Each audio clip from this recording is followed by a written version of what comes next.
नमस्कार, mountain prime न्यूजमा स्वागत छ। म पुष्पाश्री कार्की। नमस्कार, म खुशबु दास। सुरुमा अहिलेसम्मका मुख्य समाचार। राष्ट्रपति विद्यादेवी भण्डारीद्वारा संविधानको धारा 76 को उपधारा 3 बमोजिम प्रधानमन्त्री पदमा केपी शर्मा ओलीलाई नियुक्ति। आज पद तथा गोपनीयताको शपथ लिने। सत्ताको खेलमा व्यस्त नेताहरूले महामारीको चपेटामा परेकाको पीडा सुन्न सकेनन्। कोरोनाका कारण जनता मर्कामा परिरहँदा पनि नेताहरू मुखदर्शक।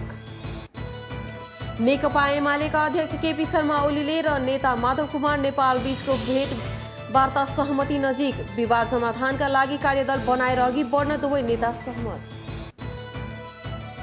नेकपा एमालेद्वारा नेता माधव नेपाल सहित 4 जना नेतामाथिको कारबाही फिर्ता। असन्तुष्ट पक्षको मागका सम्बन्धमा छलफल गर्ने जिम्मेवारी अध्यक्ष केपी ओलीलाई।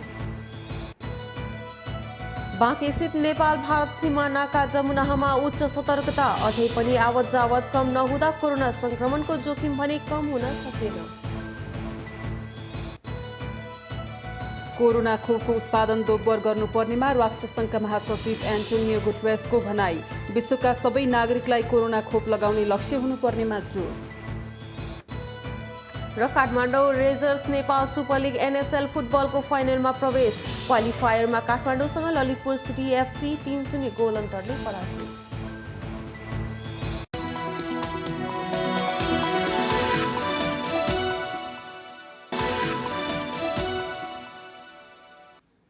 अब समाचार विस्तारमा।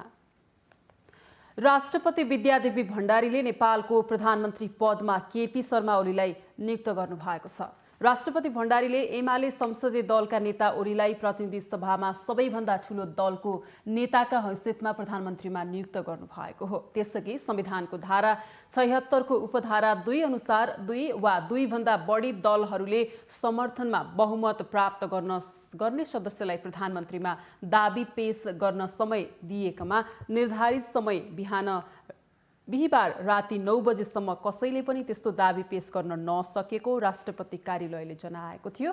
त्यस लगत्तै राष्ट्रपति भण्डारीले ओलीलाई संविधानको धारा 76 को उपधारा 3 बमोजिम संसदमा सबैभन्दा ठूलो दलको नेताका हैसियतमा प्रधानमन्त्रीमा नियुक्त गर्नुभएको हो। यो नियुक्तिसँगै ओली तेस्रो पटक प्रधानमन्त्री बन्नु भएको हो। त्यसअघि ओली वैशाख 27 गते प्रतिनिधि सभामा भएको मतदानमा सदनको विश्वासको मत लिन नसकी आवश्यक बहुमत जुटाउन नसक्दा पदमुक्त हुनु भएको थियो।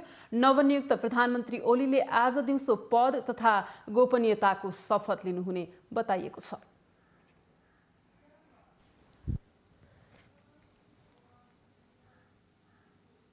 जनता कोरोना महामारीमा जीवन रक्षाका लागि अक्सिजन नपाएर छटपटाइरहेको बेला प्रमुख दलहरू भने नयाँ सरकार गठनका लागि संसदमा संख्या पुर्याउने दौडधुपमा व्यस्त छन्।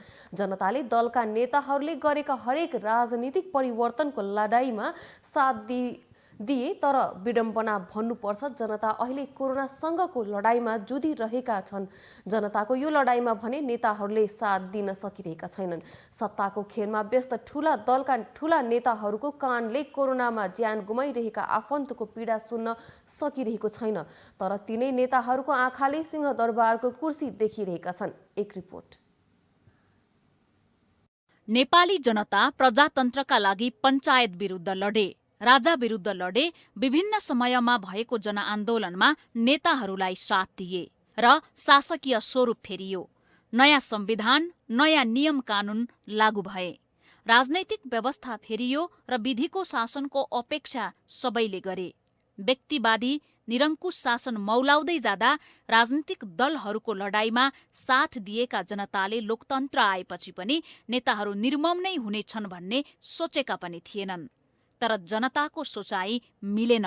बरु जनताले कहिले पनि राम्रोसँग नागरिकका हक अधिकार सुरक्षित भएको अनुभूति गर्नै पाएनन्। नेपाली राजनीतिज्ञहरू अर्थहीन शब्दको प्रयोग गरेर मिठा मिठा भाषण गर्दै जनतालाई अन्योलमा राखिरहे। राष्ट्रिय राजनीतिलाई निर्वस्त्र तुल्याएर संवैधानिक मर्यादाका ठूला ठूला कुरा गरिरहेका छन्। जनता कोरोना महामारीमा जीवन रक्षाका लागि अक्सिजन मागिरहेका छन्। राजनीतिक दलहरू भनिरहेका छन् संविधान बचाउन नयाँ सरकार दिन्छौं। जनताले मागेको अक्सिजन हो नेताहरूले दिन खोजेको नयाँ सरकार। यो मानवता विरुद्धकै भयंकर ठूलो चुनौती हो। राजनीतिक दलहरूको असक्षमताको पराकाष्ठ हो। जुन जनताको मत लिएर माननीय बने उनीहरू आफ्ना मतदाता अस्पतालका प्राङ्गणमा छटपटाइरहेको बेला भनिरहेका छन्, अहिलेको समस्याको समाधान नयाँ सरकार हो। के जनताका प्रतिनिधिले जनताका कुरा सुन्नु पर्दैन? हामी नेपालीको दुर्भाग्य भन्नुपर्छ। देशको संविधान र सरकार बचाउने खेलमा दलका नेताहरू लागिरहँदा जनताका वास्तविक समस्याहरू भने कहिले सम्बोधन हुन सकेनन्। नेताहरू सत्ता प्राप्तिको खेलमा लाग्दा गणतान्त्रिक व्यवस्था भएको मुलुकका जनता नेताहरूको चर्तीकला हेरेर बस्न बाध्य छन्। एउटा नेताबाट अर्को नेतालाई लखेट्ने काम हुँदैछ। नेताहरूको ध्यान सिंहदरबारको कुर्सीमा केन्द्रित हुँदा नेपाली जनता भने चौतर्फी रूपमा समस्याले रुमलिएका छन्। कुनै पनि राजनीतिक पार्टीलाई जनताले दिएको बहुमत फापेको छैन। प्रजातन्त्रको पुनःस्थापनादेखि आजसम्मको अवस्थालाई समीक्षा गर्दा आत्मकेन्द्रित नेतृत्वका कारण देशलाई बन्धक बनाउने खेलमा मात्र केन्द्रित हुँदा सबै दलका प्रमुख नेताहरूप्रति जनताले हेर्ने नजर फेरिएको छ। त्यसैले होला नेताले सामाजिक सञ्जालमा जतिसुकै राम्रा कुरा राख्दा पनि गालीको ओइरो नै लाग्छ। अहिले महामारी बढेसँगै मानवता विरुद्ध अपराध गरिरहेको आरोप दलका नेताहरूले खेपिरहेका छन्। प्रतिरोधी चिन्तनले प्रतिरोधी शक्ति पैदा गर्दछ। अहिले भइरहेको नै यही हो। असन्तोष र कुण्ठाको राजनीतिले हिजो विशाल बनेको नेकपा मात्रै अलग भएन, अहिलेको एमाले पनि ओह्रालो लागिसकेको छ। हिजो बहुमत पाउँदा नेपाली काङ्ग्रेस असफल भयो। आज बहुमत पाएका कम्युनिस्ट नेताहरू दयनीय अवस्थामा पुगेका छन्। व्यक्तिगत कमजोरी, लोभ, अपेक्षा र महत्वाकांक्षाका कारण नेताहरू जनताको नजरबाट दिनदिनै सम्मान गुमाइरहेका छन्। नेतृत्वप्रति नै जनतामा वितृष्णा जागिरहेको छ। तर नेताहरूलाई भने यो कुराको कुनै परवाह छैन। उनीहरू आफ्नै जिद्दीमा अडिग छन्। 2/3 बहुमत दिँदा पनि सरकार चलाउन नसकेको दोष ओलीले मात्रै लिन्छन् कि माधव नेपाल, झलनाथ र प्रचण्डहरूले पनि? हिजोको दिनमा सत्ताका लागि पार्टी फुटाउने मधेसवादी दलहरू अहिले जसपाभित्र पनि अलग अलग धारमा बसेर गरिरहेको स्थिर राजनीतिको कुरा कति सुहाउला। प्रमुख प्रतिपक्षी दलको रूपमा गुमनाम रहेको नेपाली काङ्ग्रेस, जसले हिजो आफ्नै पार्टीले नेतृत्व गरेको बहुमतको सरकार ढाल्यो, त्यही काङ्ग्रेसले स्थिरताका कुरा गरिरहँदा जनताले पत्याउलान् कि नपत्याउलान्? आवरणमा संविधान र व्यवस्था जे भने पनि दलहरूको स्वार्थ सत्तासँग जोडिएको जनताले बुझिसकेका छन्। त्यसैले त नेताका भाषणमा जनताको प्रतिक्रिया आक्रोश नै आक्रोशले भरिपूर्ण छ। नेताहरूले अहिले जति नजरअन्दाज गरे पनि निर्वाचनमा जाँदा आफूले गरेको कर्मको मूल्य चुकाउनु पर्ने नै छ। त्यसैले जनताको जीवन मरणको समयमा सत्ता केन्द्रित भन्दा नागरिकको स्वास्थ्य केन्द्रित हुन आवश्यक छ। नेताहरूलाई चेतना होस्, राष्ट्रिय सङ्कटको बेला को प्रधानमन्त्री बन्छ भनेर हेरेर बस्ने रहर जनतालाई छैन। माउन्टेन टेलिभिजन, राजनीतिक ब्युरो।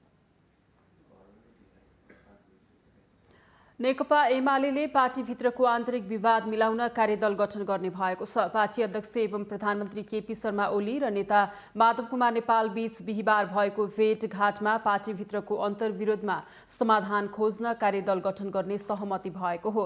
प्रधानमन्त्री ओलीसँगको भेटपछि सञ्चारकर्मीलाई संक्षिप्त प्रतिक्रिया दिँदै नेता नेपालले तत्कालका लागि राजीनामा दिने विषय टरेको र पार्टीभित्र देखिएको विवाद समाधान गर्न कार्यदल गठन गर्ने सहमति भएको जानकारी दिनुभएको हो। उहाँले वैशाख 26 गते अध्यक्ष ओलीलाई पठाएको 6 बुँदे प्रस्तावमा छलफल भएको र सर्वोच्च अदालतको फैसला बमोजिम 2075 जेठ 2 गतेको अवस्थामा पार्टीलाई पुर्याई नयाँ ढङ्गले अघि बढाउने बारे छलफल भएको जानकारी दिनुभयो। उहाँले छलफल मिल्ने दिशामा अघि बढेको पनि बताउनुभयो।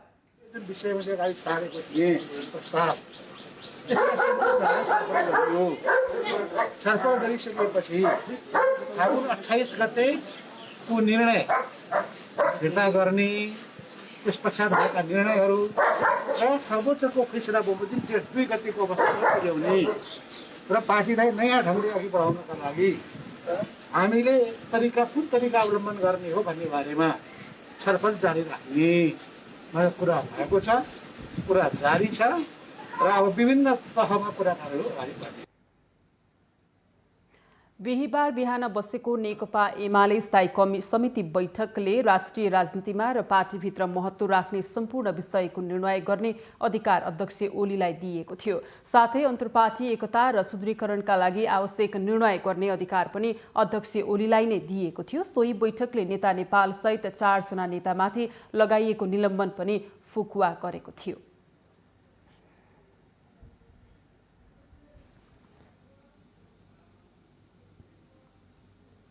नेकपा एमाले वरिष्ठ नेता माधव कुमार नेपाल सहित 4 जना नेतामाथि गरेको कारबाही फिर्ता लिएको छ। बालुवाटारमा बिहिबार बसेको एमाले स्थायी समिति बैठकले नेता नेपाल सहित भीम रावल, सुरेन्द्र पाण्डे र घनश्याम भुसाल माथिको कारबाही फिर्ता लिने निर्णय गरेको हो। पार्टी एकता कायम राख्न त्यस्तो निर्णय गरेको एमालेका प्रवक्ता परराष्ट्र मन्त्री प्रदीप ग्यावालीले जानकारी दिनुभयो। बैठकले माधव कुमार नेपाल लगायत असन्तुष्ट नेताहरूका मागका सम्बन्धमा छलफल गर्न अध्यक्ष केपी ओलीलाई जिम्मेवारी दिने निर्णय पनि गरेको छ।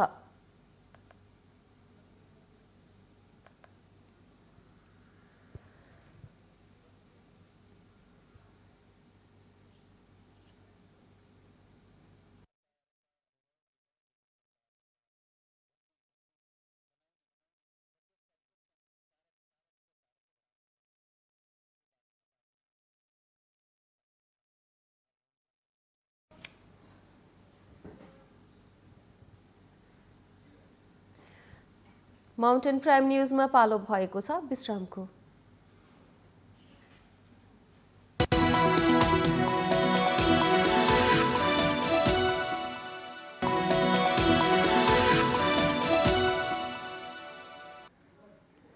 विश्रामपछि स्वागत छ। अब बाँकी समाचार। नेपालमा कोरोना भाइरसको संक्रमणबाट थप 214 जनाको ज्यान गएको छ। यसअघिको विवरण र पछिल्लो 24 घण्टामा समेत गरी 224 जनाको ज्यान गएको स्वास्थ्य तथा जनसङ्ख्या मन्त्रालयले जनाएको छ। यो सहित कोरोना संक्रमणबाट ज्यान गुमाउनेको संख्या 4466 पुगेको छ। यस्तै पछिल्लो 24 घण्टामा 8960 जनामा कोरोना संक्रमण पुष्टि भएको छ। 19474 जनाको PCR र 771 जनाको एन्टिजेन परीक्षण गर्दा 8960 जनामा संक्रमण पुष्टि भएको हो। यो सहित नेपालमा संक्रमण पुष्टि हुनेको संख्या 4,31,191 पुगेको छ। यस्तै 24 घण्टामा 5055 जना निको भएसँगै संक्रमण मुक्त हुनेको संख्या 3,21,518 पुगेको छ। अहिले नेपालमा 1,05,207 जना सक्रिय संक्रमित छन्।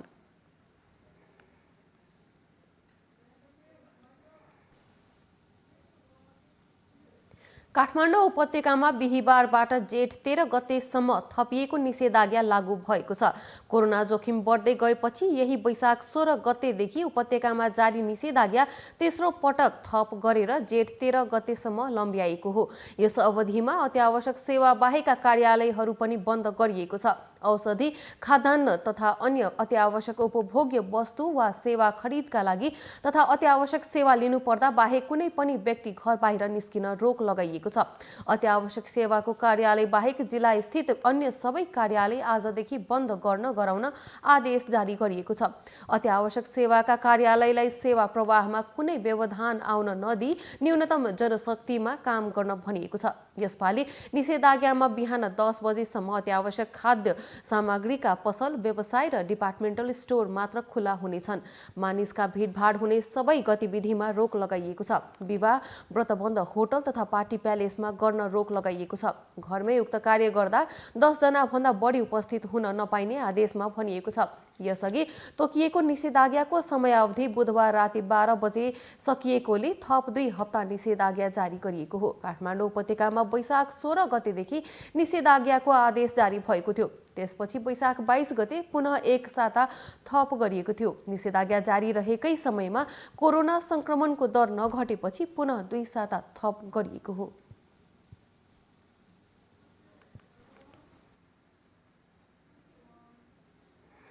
कोभिड नियन्त्रण तथा रोकथाम समन्वय समिति काठमाडौँले बिहिबार सवारी अनुगमन गरेको छ। काठमाडौँका प्रमुख जिल्ला अधिकारी कालीप्रसाद पराजुलीको नेतृत्वमा जिल्लास्थित सुरक्षा निकायका अधिकारी सहितको टोलीले सवारी आवागमनको स्थलगत निरीक्षण गरेको हो। निषेधाज्ञामा काठमाडौँका सडकमा उल्लेखीय मात्रामा सवारी साधन सञ्चालन हुन थालेपछि सवारी पासको दुरुपयोगको अनुसन्धान गर्न टोली सडकमा निस्किएको हो। अनुगमनको क्रममा सवारी पासको दुरुपयोग गरेको पाइएको महानगरीय प्रहरी परिसर प्रमुख एसएसपी अशोक सिंहले जानकारी दिनुभयो। सुरक्षा निकायका अधिकारी सहितको जिल्ला प्रशासन कार्यालय काठमाडौँको टोलीले भद्रकाली, थापाथली, त्रिपुरेश्वर, कालीमाटी, कलङ्की, कोटेश्वर, नयाँ बानेश्वर, बबरमहल, सोरखुट्टे लगायत स्थानको अनुगमन गरेको थियो।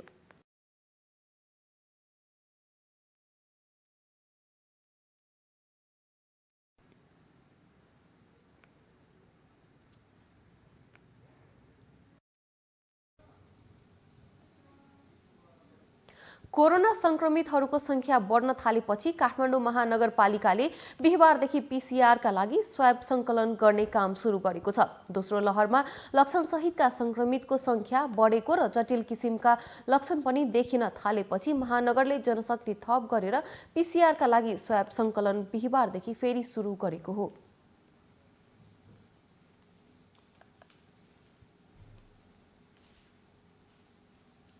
यही बिचमा हाम्रा स्वास्थ्य कर्मीहरू पनि अलिकति सङ्क्रमित भएर कोही अस्पतालमा हुनुहुन्छ, कोही होम आइसोलेसनमा हुनुहुन्छ। तापनि यसलाई फेरि यसलाई हामी रोक्नु हुँदैन भनेर हामी केही जनशक्तिहरू थप गरेर यसलाई आजदेखि फेरि जुन ठाउँमा चाहिँ गर्नुपर्ने आवश्यकता छ त्यही वडाहरूमा गएर स्वाब कलेक्सन गरेर पीसीआर टेस्ट गर्ने काम चाहिँ बढाएका छौँ र हामी कसैले पनि त्यस्तो कुराहरू आफूलाई शङ्का लागेमा अथवा जुन कन्ट्याक्ट ट्रेसिङमा पर्नुभएको छ भने सम्बन्धित वडाको हाम्रो स्वास्थ्य कर्मी साथीहरूसँग समन्वय गरेर तपाईँले आफूले निःशुल्क रूपमा पीसीआर टेस्ट गर्न सक्नुहुनेछ। यसबाहेक महानगरले सबै नगरवासीको स्वास्थ्यलाई मध्यनजर गरी जनचेतना जगाउने कार्य पनि गरिरहेको जनस्वास्थ्य प्रमुख कुँवरले बताउनुभयो। महानगरपालिकाले बिहान बढी भिडभाड हुने तरकारी, फलफुल पसल लगायत स्थानमा माइकिङ गरेर सचेतना कार्यक्रम सुरु गरेको छ। त्यसैगरी वडामा पनि सचेतना फैलाउनका साथै घरमै बसेका संक्रमितको व्यवस्थापन, सहयोग र उपचारका लागि सचेतना टिम गठन गरेर 32 वटै वडाले काम गर्ने उहाँले जानकारी दिनुभयो।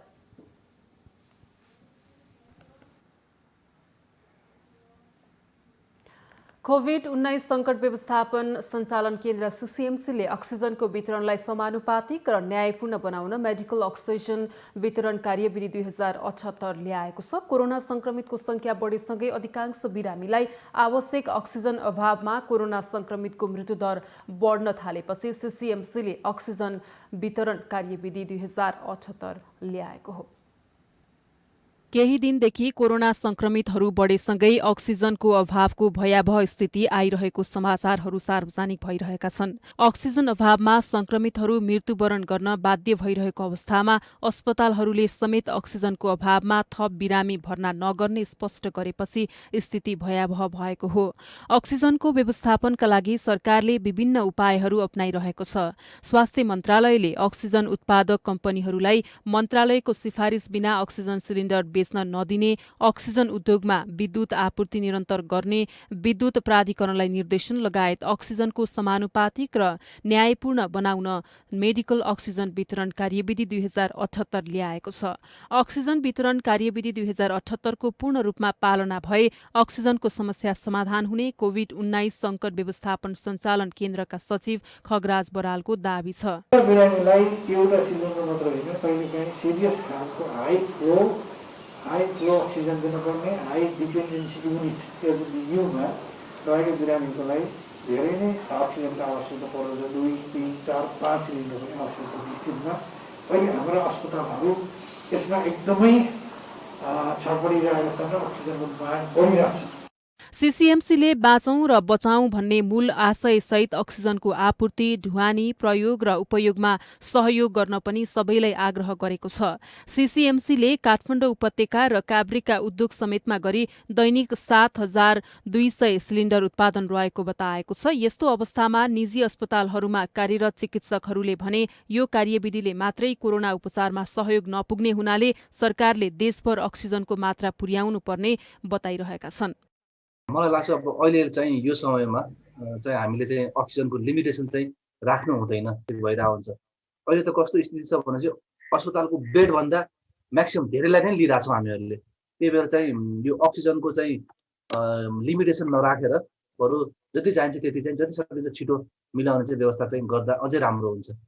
वास्तवमा अहिले लगभग देशभरि नै अक्सिजनको क्रन्च हुने समस्या हुने सम्भावना देखिएको छ। त्यसकारण यो स्थितिमा हामीसँग म्यान पावर हुँदाहुँदै पनि मेटेरियलको कमी, हामी चिकित्सकहरू नर्सहरू सबै उपलब्ध हुँदाहुँदै व्यक्तिहरूलाई जति बिरामीहरूलाई हामीले उपचार गर्न सक्थ्यौँ त्यति मात्रामा नपाएको कुरा त सर्वविदितै छ। हाल अक्सिजन उत्पादन दैनिक 9,000 सिलिन्डर हुने गरेको छ। यो मात्रामा भएको उत्पादनले अक्सिजनको आवश्यकता पूरा नहुने हुँदा सरकारले समयमा नै वैकल्पिक उपायबाट अक्सिजनको आपूर्ति सहज बनाउन आवश्यक छ। माउन्टेन टेलिभिजनका लागि पुष्पाश्री कार्की, काठमाडौँ। कञ्चनपुरको महाकाली अस्पतालमा अक्सिजनको चरम अभाव भएको छ।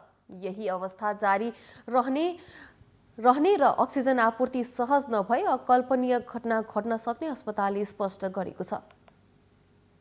कोरोना संक्रमितले भरिएको कञ्चनपुरको महाकाली अस्पतालमा अक्सिजनको अभावले समस्या निम्तिएको छ। अस्पतालमा खपत हुने अक्सिजन उपलब्ध हुन नसकेकाले समस्या आएको हो। यो अवस्था यसै गरी जारी रहने हो भने अकल्पनीय घटना घट्न सक्ने अस्पतालले जनाएको छ। महाकाली अस्पतालमा केसहरू हेर्दाखेरि अहिले अक्सिजनको अभावै कारणको देखिन्छ। जुन उहाँहरूले पुग्नुपर्ने जुन अक्सिजन लेभल हो त्यो हामीले पुगाउन सकिरहेको छैनौँ। 10 लिटर दिने ठाउँमा हामीले 5 लिटर हेरेर अरू बिरामीहरूलाई पनि सँगसँगै ठिक हुन्छ भन्ने हिसाबले हामीले अगाडि लगिरहेको छौँ। कोरोना संक्रमण तीव्र रूपमा बढेसँगै अस्पतालमा प्राणवायु अक्सिजनको चरम अभाव हुँदै गएको छ। अहिले दैनिक 100 भन्दा बढी सिलिन्डर खपत हुने गरेको अस्पतालमा 32 सिलिन्डर मात्र आपूर्ति भइरहेकोले उपचारमा समस्या भएको छ। अस्पताल भर्ना भएका मध्ये 95% अक्सिजन दिनुपर्ने अवस्था छ। डिस्चार्ज हुने भन्दा नयाँ संक्रमित थपिनेको संख्या बढी भएका कारण बेड र अक्सिजन अभाव भएको हो। इमर्जेन्सीको बाहिर पनि हामीले त्यहाँ राख्नुपर्ने अवस्था आएको छ। नआओ भन्न पनि मिलेन। बिमारी आइसकेपछि चाप बढ्यो र त्यसको लागि चाहिँ हाम्रो अहिले अक्सिजन दिनमा चाहिएको भनेको ठ्याक्कै 110 को हाराहारीमा जाँदैछ अहिलेको यो पेसेन्ट फ्लोरको आधारमा। अब हामीले पाउने गरेको 20 वटा मात्रै छ भन्नु पर्यो। बेड र अक्सिजन मात्र नभई अस्पतालमा अब जनशक्तिको पनि अभाव हुन थालेको छ। अस्पतालमा कार्यरत डाक्टर र अन्य स्वास्थ्य कर्मीहरू एकैपटक ठूलो संख्यामा संक्रमित भएपछि झनै समस्या भएको हो। जिल्ला प्रशासन कार्यालयले तत्कालका लागि महाकाली अस्पतालमा नेपालगञ्जबाट अक्सिजन ल्याउन पहल भइरहेको र निकट भविष्यमा महाकाली अस्पतालमै अक्सिजन प्लान्ट जडान गर्न समेत गृहकार्य भइरहेको जनाएको छ। संक्रमित बिरामीहरूको उपचारमा निकै कठिनाइ भइरहेको छ र यसका लागि हामी स्थायी समाधानतर्फ हामी पहल गरिरहेका छौँ। चाँडै कञ्चनपुर जिल्लामा ठुलो क्षमताको अक्सिजन उत्पादन गर्ने प्लान्ट स्थापना गर्ने हाम्रो योजना रहेको छ। अस्पतालमा अक्सिजन अभावकै कारण कोरोना संक्रमितको मृत्यु दरमा वृद्धि भइरहेको छ। माउन्टेन टेलिभिजनका लागि कञ्चनपुर सहकर्मी पुष्कर भट्टको रिपोर्ट। माउन्टेन प्राइम न्यूजमा पुनः पालो भएको छ विश्रामको।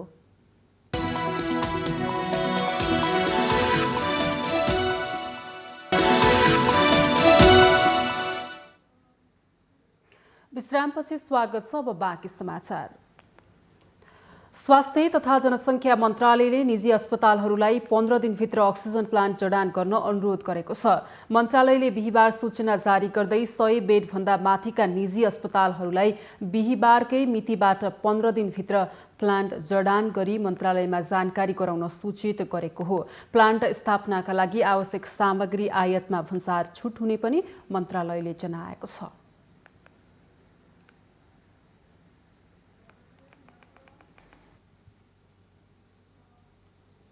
भारतमा कोरोना संक्रमणको अवस्था भयावह भएपछि बाँके स्थित नेपाल भारत सिमानाका जमुनाहामा उच्च सतर्कता अपनाइएको छ। सिमानाकाहरूमा अझै पनि आवत जावत कम नहुँदा बाँकेमा कोरोना संक्रमणको जोखिम कम हुन सकेको छैन।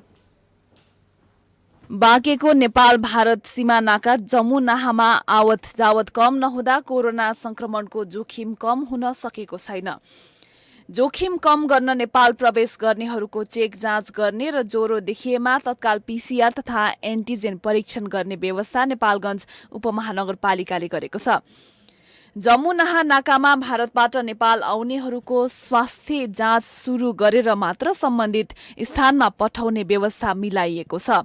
कोरोना संक्रमितलाई भेट्नको लागि अस्पतालमा आउजाउ गर्नेको संख्या पनि धेरै भएकोले चेक जाँच प्रभावकारी नदेखिएको बताइएको छ। निषेधाज्ञामा अटेरी गर्नेहरूलाई पहिला सम्झाइ बुझाइ गर्ने र नमानेको खण्डमा स्थानीय प्रशासन ऐन 2028 र संक्रमण ऐन 2020 अनुसार मुद्दा प्रक्रियामा लैजान सक्ने जिल्ला प्रहरी कार्यालय बाँकेले जनाएको छ। मास्कहरू लगाउने, तपाईँको चाहिँ साबुन पानीले हात राम्रोसँग धुने, भौतिक दूरी कायम राख्ने, अनावश्यक रूपले हिँडडुल नगर्ने भनेर पनि सबै ठाउँमा चाहिँ अवेरनेस कामहरू भइरहेको छ। त्यति हुँदाहुँदै पनि कति मान्छेहरू चाहिँ अब अटेरी गरेर हिँड्ने, अनावश्यक कामले हिँड्ने मान्छेहरूलाई जिल्ला प्रहरी कार्यालयले चाहिँ तपाईँको फाइनहरू 100 रुपियाँ फाइन काट्ने, त्यसपछि ट्राफिक फाइनहरू काट्ने, मोटरसाइकल होल्डिङ गर्ने, सबै साथलाई होल्डिङ गर्ने, मान्छे पनि होल्डिङ गरेर पनि कामहरू पनि कार्य प्रक्रिया अगाडि चाहिँ बनाइराखेका छौँ हामी। भारतमा महामारी फैलिएसँगै सीमा नाकासम्म आइपुगेका नेपालीलाई मास्क, सेनिटाइजर र प्राथमिक टेस्ट गर्ने व्यवस्था मिलेको नेपालगञ्ज उपमहानगरले जनाएको छ।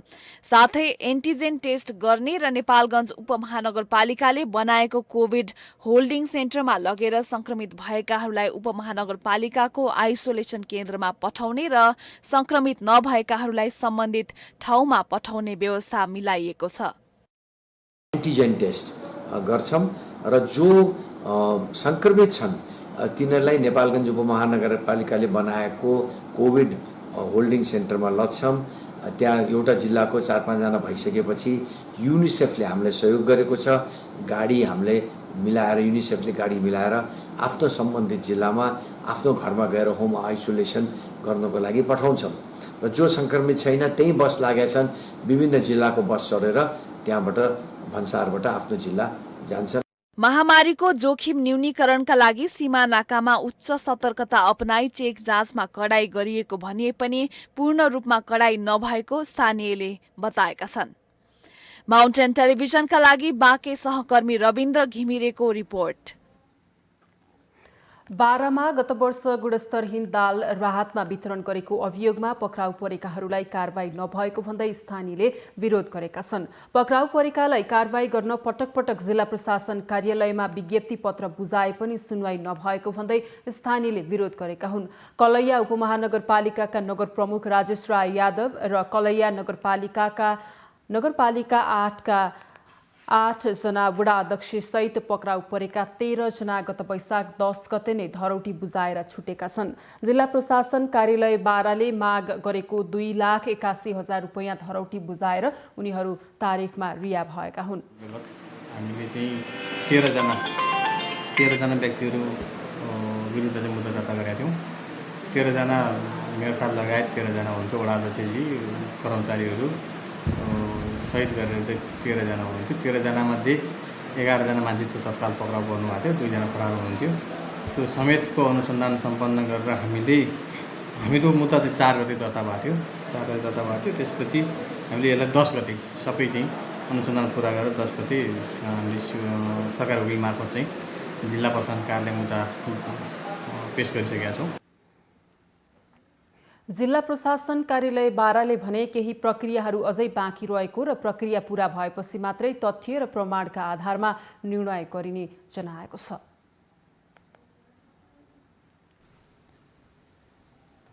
अनुसार निर्णय गर्ने हो। त्यो मिसिर अनुसार निर्णय गर्ने क्रममा केही कुराहरू प्रक्रियागत कुराहरू बाँकी रहेछन्। म आउने बित्तिकै केही मान्छेले कुरो उठान गरेको पनि विषय हो। त्यसले गर्दाखेरि मैले प्रक्रियामा लगेर अरू साथी सरजमिन बुझ्ने प्रक्रियामा लगिसकेको छु। त्यो लगिसकेपछि त्यो तथ्य र प्रमाणले जे हुन्छ त्यो हामी निर्णय गर्दै जान्छौँ। नगर प्रमुखको संलग्नता रहेको दावी गर्दै जिल्ला प्रशासन कार्यालय बारामा लगिएको करिब 1 वर्ष बितिसक्दा पनि कारबाही नगर्दा आर्थिक तथा राजनीतिक चलखेल भएको शंका गरिएको छ।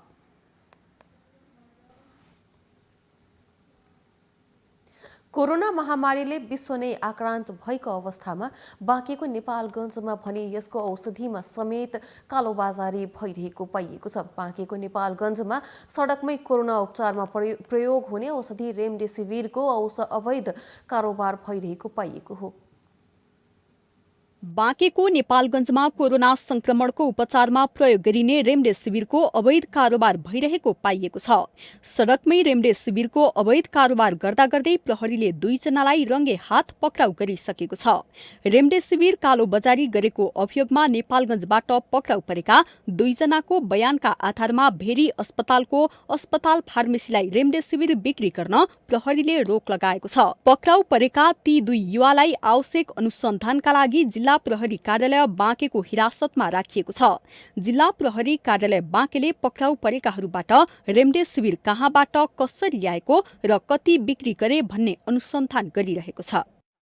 जो यो रेमडेसिभिर नामको जुन यो नाइनाभिर 2 भाइल त्यो कारोबार हुँदैछ भन्ने सूचना आइसके पछाडि चाहिँ अवैध रूपमा कारोबार हुँदैछ भन्ने सूचना आइसकेपछि हाम्रो जिल्ला प्रहरी कार्यालयबाट खटिएको टोलीले चाहिँ त्यो 2 जना व्यक्तिलाई त्यो किनबेच गर्दाखेरि त्यो 2 भाइल औषधि सहित नियन्त्रणमा लिएको हो।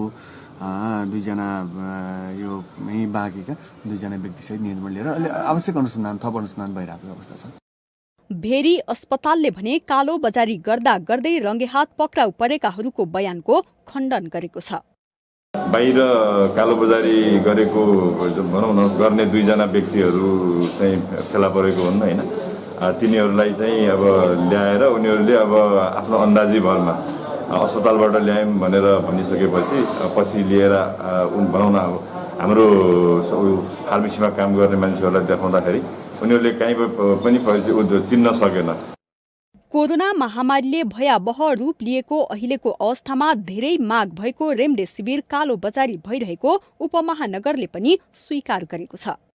यो रेमडेसिभिर भन्ने जुन औषधि चलेको छ कोरोना पेसेन्टलाई न्युमोनिया भइसकेपछि एउटा अन्तिम रामबाणको प्रयास जस्तो एउटा एमडेसिभिर भन्ने एउटा एन्टिबायोटिक्स औषधि हो। यो औषधिको ठुलो अभाव भारतमा नेपालमा भइरहेको छ र यसको धेरै मात्रामा ब्ल्याक पनि भइरहेछ। अस्पतालभित्र 4300 देखि 4600 सम्ममा पाइने रेमडेसिभिर अहिले बाहिर 15,000 भाडुदेखि लिएर नेपाली 25-30 हजारमा बिक्री भइरहेको छ। बजारमा रेमडेसिभिरको कालोबजारी भइरहेको अस्पतालले समेत स्वीकार गरेको छ।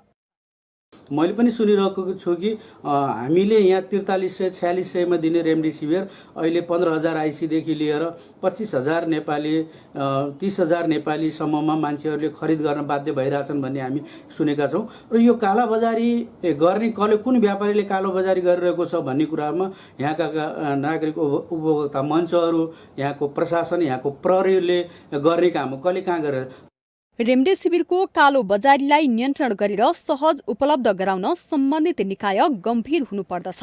माउन्टेन टेलिभिजनका लागि बाँके सहकर्मी रविन्द्र घिमिरेको रिपोर्ट। तेह्रथुमको लालीगुराँस नगरपालिकाले कोरोना संक्रमित बिरामीहरूलाई निशुल्क एम्बुलेन्स सेवा दिने भएको छ। नगरपालिका क्षेत्रमा कुनै पनि नागरिक कोरोना संक्रमित भएमा अवस्था हेरेर निशुल्क एम्बुलेन्स सेवा दिने तयारी गरेको हो। कोरोना संक्रमण तीव्र रूपमा बढ्न थालेपछि नगरपालिकाले नागरिकहरूलाई निशुल्क एम्बुलेन्स सेवा दिने भएको हो। नगरपालिकाले अत्यावश्यक बाहेकका सेवा बन्द गरेको छ। संक्रमण भयावह हुने अवस्था देखिएको र स्वास्थ्य सुरक्षालाई मध्यनजर गर्दै स्वास्थ्य संस्था बाहेक नगरपालिकाको कार्यालय तथा नगरपालिका अन्तर्गतका वडाहरूबाट प्रवाह हुने अत्यावश्यक सेवा बाहेकका अन्य सेवाहरू स्थगित गरिएको छ।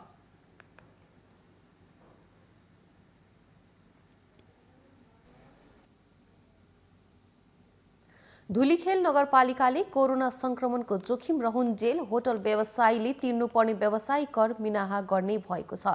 धुलीखेल नगरपालिकाका प्रमुख अशोक व्यञ्जु श्रेष्ठले कोरोनाका कारण अप्ठ्यारोमा परेका व्यवसायीहरूलाई व्यवसायिक कर छुट दिन लागेका बताउनुभयो। उहाँले होटल तथा पर्यटन व्यवसायले धुलीखेललाई महत्त्वपूर्ण योगदान दिएको भन्दै उहाँले आफूहरूले पनि व्यवसायीको समस्या बुझेर कर छुट दिने निर्णय गरेको बताउनुभयो।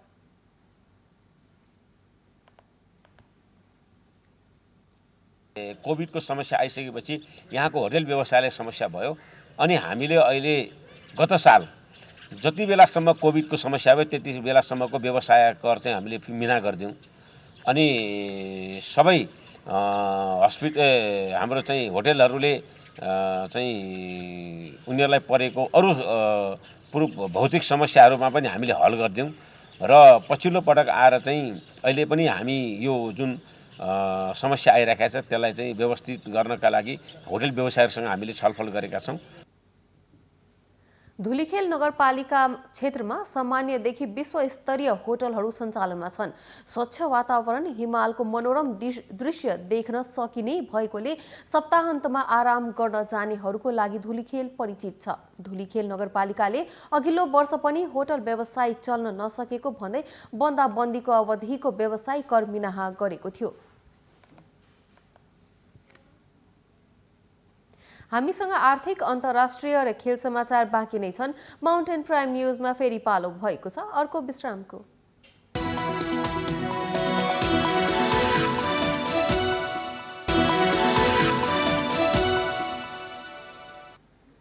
विश्रामपछि पुनः स्वागत छ। अब पालो आर्थिक समाचारको।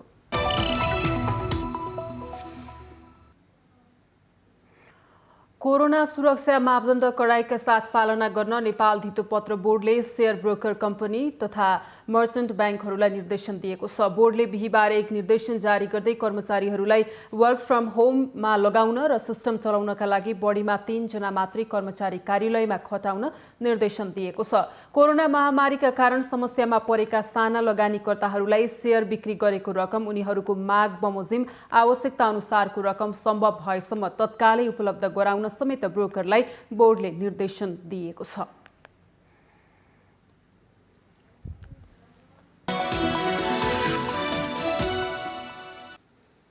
यो सँगै हामी माउन्टेन प्राइम न्युजको अन्त्यमा आइपुगेका छौँ। जाँदा जाँदै मुख्य समाचार पुनः एकपटक।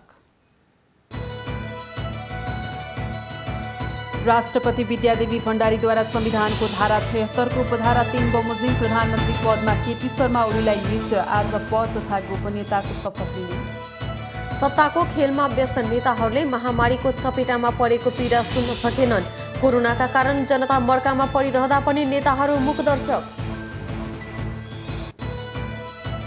नेकपा एमालेका अध्यक्ष केपी शर्मा ओली र नेता माधव कुमार नेपाल बीचको वार्ता सहमति नजिक। विवाद समाधानका लागि कार्यदल बनाएर अघि बढ्न दुवै नेता सहमत।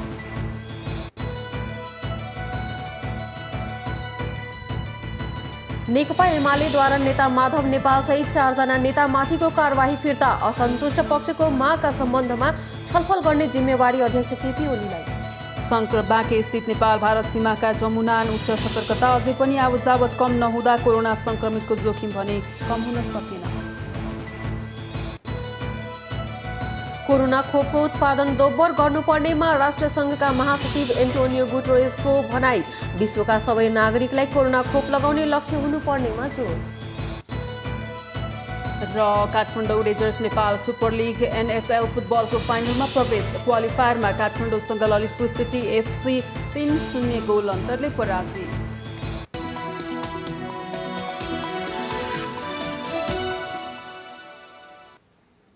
माउन्टेन प्राइम न्युज अहिलेलाई सक्यो। सत्य, तथ्य र निष्पक्ष समाचारका लागि हेर्दै रहनुहोला माउन्टेन टेलिभिजन HD। नमस्कार।